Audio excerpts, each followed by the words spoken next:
पुढची बातमी सांगलीतून आहे। सांगली जिल्ह्यामध्ये गारपिटीसह अवकाळी पाऊस झाला आणि त्यामुळे मोठं नुकसान झालंय। केळी, आंबा, द्राक्ष त्याचबरोबर मिरची पिकाचं नुकसान झालेलं आहे। काही ठिकाणी आंब्याची पडझड झाल्याची सुद्धा माहिती आहे।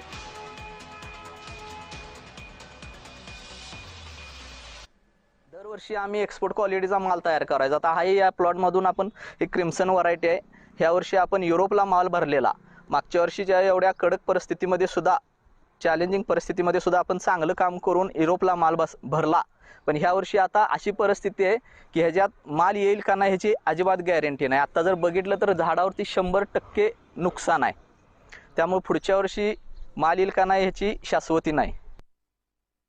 ज्या शेतकऱ्याचं नुकसान झालेलं आहे त्याच्या शेतामध्ये काही ठिकाणी पर्जन्यमापक स्वतंत्र शेतकऱ्यांनी बसवलेले आहेत।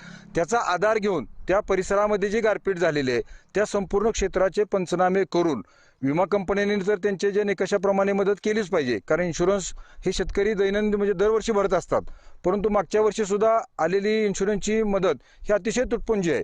त्यामुळे द्राक्ष बागायतदारांच्या बाबतीमध्ये शासनाने आणि कृषी विभागाने स्वतंत्रपणे निर्णय घेण्याची आवश्यकता आहे।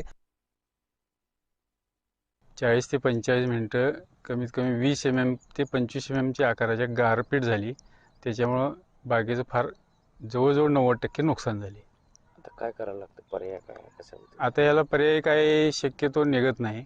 आता नवीन फुटी धरून त्याच्यानंतर इथून पुढच्या काळातलं पुढचं पाऊस ते सांभाळून पुन्हा पीक येईल का नाही ह्याची गॅरंटी राहत नाही जवळजवळ।